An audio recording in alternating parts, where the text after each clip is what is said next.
اتفاق سے ایک دن ہارون الرشید جب باہر نکلے تو اس کے دو بیٹے آپس میں جھگڑ رہے تھے، امین الرشید اور مامون الرشید۔ کس بات میں جھگڑ رہے تھے؟ ایک کہتا تھا میں نے یہ جوتا اٹھانا ہے، دوسرا کہتا تھا جوتا میں نے اٹھانا ہے۔ ایک شخص آیا، اس نے آگے کہا بیٹا ایک جوتا آپ اٹھا لو، ایک آپ اٹھا لو۔ یہ کون تھا؟ یہ امام فرا ان کا استاد تھا، جس کی جوتی اٹھانے میں وہ سعادت سمجھ رہے تھے۔ آج ایسے سعادت مند ہیں وہ استاد کی ویسے جوتی اٹھا کے لے جاتے ہیں۔ وہ تو ایک ہی جوتی انہوں نے اٹھائی، یہ اٹھا کے لے جاتے ہیں کہ نہ جوتی ہوگی نہ یہ ہمیں آ کے چیک کریں گے کہ جوتی پہن کے انہوں نے آنا ہے۔ اللہ تعالیٰ نے کیسے کیسے لوگ رکھے ہوئے۔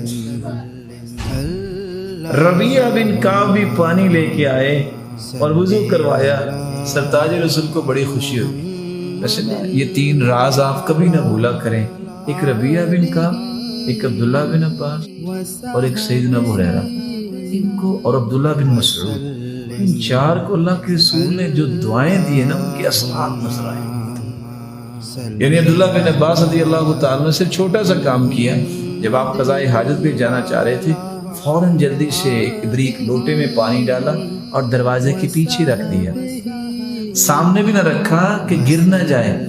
اس سوچ کی وجہ سے اللہ کے رسول نے چار دعائیں دی، اللہم علمہ القرآن، اللہم علمہ الحکمہ، اللہم فقہہ فی الدین، اللہم علمہ التأویل۔ یا اللہ اسے قرآن بھی سکھا دے، اس کی تفسیر بھی سکھا دے، اے اللہ اس کو گہری فہم عطا کر دے۔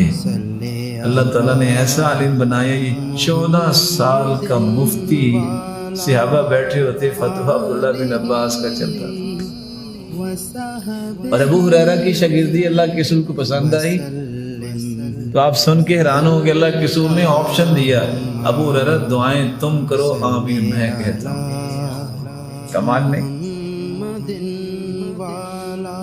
عبداللہ بن مسعود مسواک اتارنے کے لیے درخت پہ چڑھے تو ٹانگیں کانپنے لگی، کیونکہ باریک ٹانگیں تھی، بہت کمزور تھی، تو صحابہ ہنسنے لگ گئے۔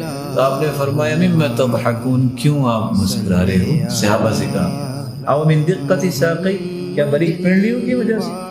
والذی نفسی بیدی انہما اثقل فی المیزان من جبل احد، اللہ کی قسم جب قیامت کو وزن ہوگا تو عبداللہ بن مسعود کی دونوں ٹانگیں بہت پہاڑ سے بھی وزن، اس سے بڑا انعام کیا؟ یہاں ربیعہ بن کعب کی چوتھی بات جو میں پیش کر رہا ہوں، سر ربیعہ کیا چاہیے مانگو، آج میں اللہ سے گزارش کروں گا اللہ پورا کرے۔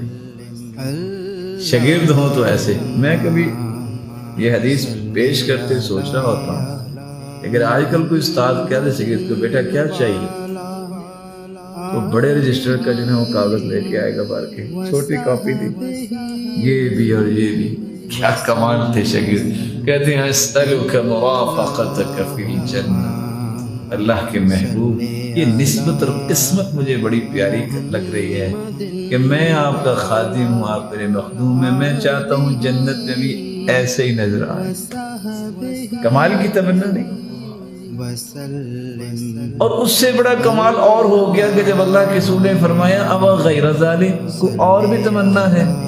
انہوں نے پھر کہا ہوا ذاک یا رسول اللہ، اللہ کے رسول بس یہی تمنا ہے، اس کو جنت مل جائے، اللہ کے رسول کا ساتھ مل جائے، باقی کیا رہ گیا؟ صرف اس سے بڑی چیز رہ جائے گی تو وہ اللہ کا دیدار ہو۔ اللہ وہ بھی ہم سب کے نصیب۔